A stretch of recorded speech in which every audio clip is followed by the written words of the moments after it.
ensinar ou mesmo falar quando você não sabe. Ensine quando você já sabe alguma coisa. Quando você não sabe, eu estou te pedindo, não ensine. Né? Não é razoável? Ou não? Vocês acham que eu estou maluco? É razoável isso, né? Veja, eu fico assim abismado, porque as pessoas parecem que perderam a vergonha. Quando eu era jovem, as pessoas tinham uma vergonha enorme de falar alguma coisa. Elas pensavam 1000 vezes. Eu me lembro que na escola, né? Olha, fazer uma chamada oral, né? A gente levantava ali, falava com, assim, pisando em ovos, né? Uma palavra que saísse do itinerário que a gente tinha traçado, a gente já ficava preocupado com o que o professor vai falar. O próprio professor também, né? Alguns professores que, principalmente na filosofia ainda há muitos professores que fazem o texto e leem, exatamente para manter o rigor do pensamento, para não deixar escapar uma palavra. A gente era... Agora, esse Luiz Felipe Pondé, ele fala qualquer coisa, ele sabe que ele não sabe, mas ele fala. Ou talvez ele não saiba que ele não sabe. Esses dias na TV Cultura, ele veio falar de Karl Marx e Friedrich Engels. Ele não sabe, ele não tem formação no marxismo. Ele mesmo já disse que ele não leu Marx na juventude, que ele foi ler mais velho. Mas ele foi ler mais velho sem formação em filosofia. Ele não tem uma formação para ler. Ele fez o curso, mas ele não tem formação.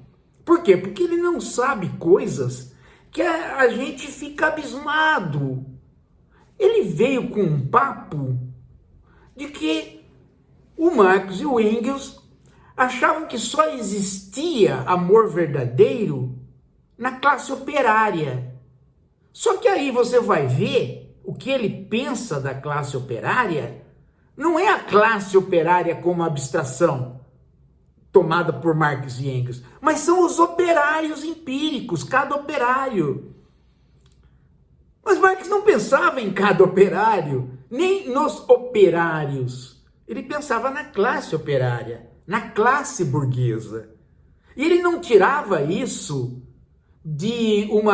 da ideia de ricos e pobres. Ele tirava isso a partir de uma análise econômica de detentores dos meios de produção burgueses, não detentores de meios de produção, trabalhadores, operários, proletariado. Então, o elo econômico é que cria a palavra proletariado. O elo econômico é que cria a palavra burguesia. Estas palavras, esses significados apontam para conceitos, apontam para abstrações. Não é o operário X, nem os operários daquela cidade. Não é os burgueses X ou Y daquela cidade, ou um burguês. É a burguesia. Isso é uma abstração, é uma vinculação da filosofia a conceitos. Ou seja, há um grande platonismo na filosofia, dela levar a sério as abstrações. Quando você vê uma janela, você fala assim, esta janela é bonita. Aí você ou encontra outra janela e fala assim, esta janela é feia. Aí uma pessoa chega para você e fala assim, o que você acha da janela? Você fala, da janela? Como assim? Qual janela? Não, da janela em geral. Você está dizendo da abertura de uma casa para fora? Bom, acho que toda casa deve ter as suas janelas. Ou seja, você está considerando não mais esta ou aquela, mas está se falando da abstração, porque a janela, você não encontra, o que você encontra são as janelas. Mas, em cada janela, você reconhece a janela. A abstração está presente e, ao mesmo tempo, ausente. Então, cada operário pertence à classe operária, mas a classe operária você não encontra. Nem encontra a classe burguesa. Você encontra cada operário e cada... Agora, quando você olha para os meios de produção e vê os proprietários do meio de produção e os não proprietários, é que você tira essas abstrações, o operariado e a burguesia. Então, a classe operária, em termos de abstração, está ligada ao amor verdadeiro, porque ela não está ligada aos interesses do dinheiro. Agora, cada operário vai estar ligado a interesses do dinheiro ou não, segundo a psicologia de cada um, segundo o meio de cada um, a vida de cada um. Agora, em tese, os operários não vão estar comandados pelo dinheiro como a burguesia.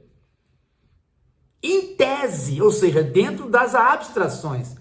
Aí ele, o tonto do Pondé, acha que o Marx conferiu à classe operária ser escolhido como povo de Deus, um tipo de povo de Deus, como seja, os operários concretos, empíricos.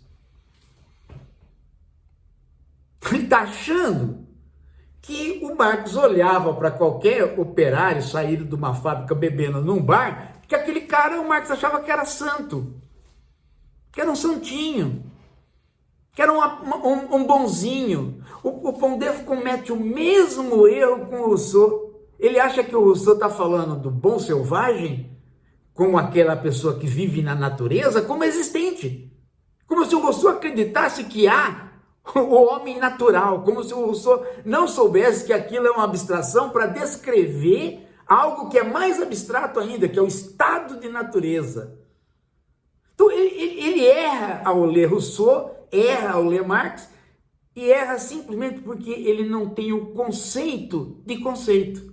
Ele não sabe o que é um conceito. Eu vou mostrar para vocês o vídeo, vocês vão ficar bestificados de ver a burrice desse tal de Pondé. É uma coisa fantástica. Dá uma olhada nisso e vê se esse cara tem condições de dar alguma aula ou tá na TV Cultura falando alguma coisa de filosofia. Não pode mais. Olha isso.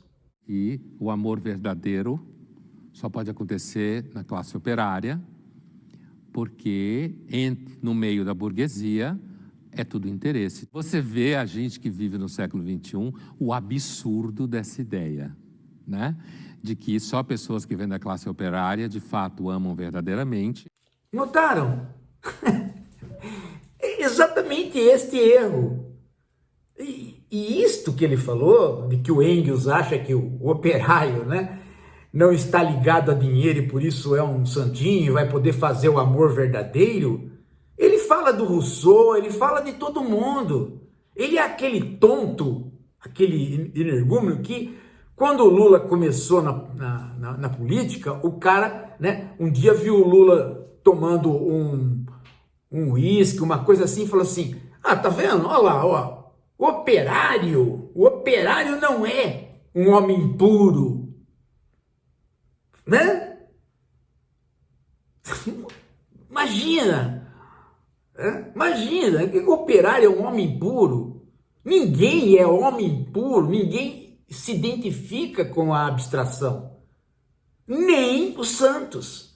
Você pega um santo, um homem santo, ele não se identifica com a doutrina dele em todos os pontos. A prova é Jesus, né? Uma vez na cruz, ele começou a duvidar de que o Pai ia salvá-lo. Porque este é o caráter empírico, concreto de cada um de nós.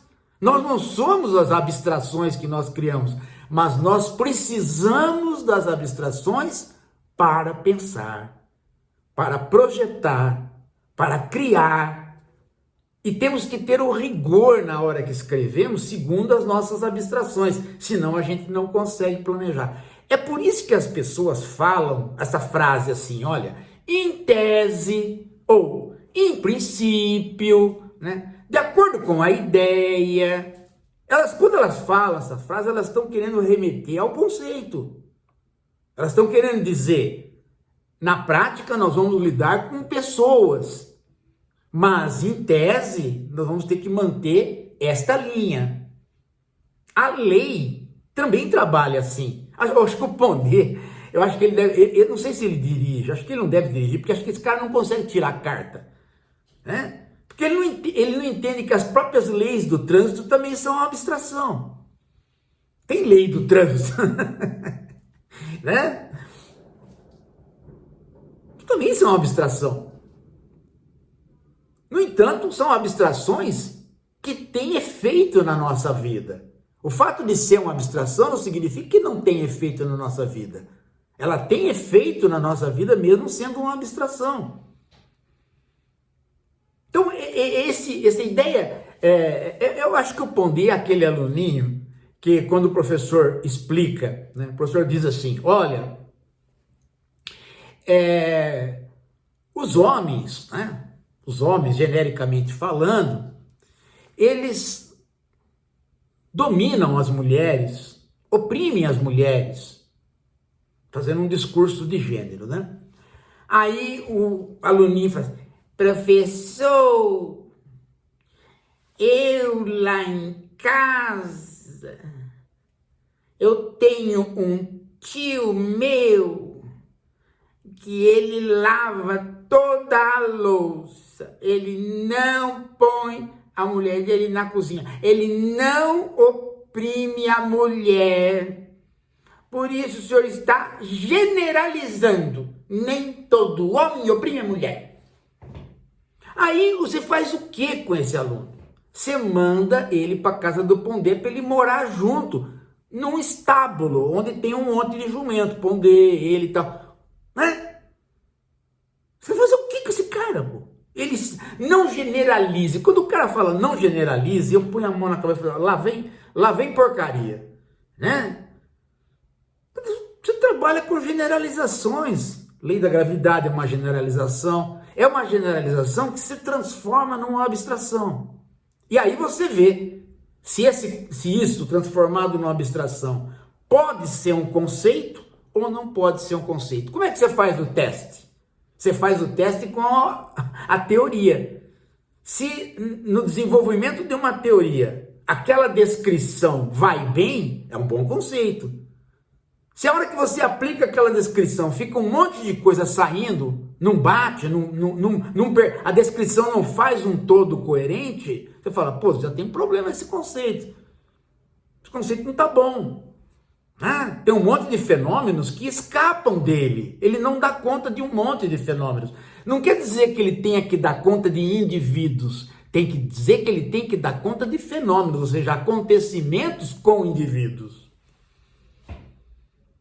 E esta mula careca, este homem que dizem aí que está usando um plug anal que tem a foto do Netanyahu, continua falando abobrinha. E neguinho, por aí, né, descabeçado, chamando esse cara para dar palestra, para falar. A TV Cultura, meu Deus do céu, né? Você sabe muito bem como é que funciona o poder político e o poder aí, né, né, desse grupo, né, aí o grupo do Netanyahu, né? Sabe como é que funciona isso, né? Então, mas você não vai chamar, você não vai começar a ler, você não vai começar a dar crédito, porque é erro intelectual, não pode ensinar errado. Mas ele fala qualquer coisa, isso aí fala qualquer coisa. Até porque, né, tem um apelido de Cuca, a boca de jacaré mexendo, né? Daqui a pouco a gente volta.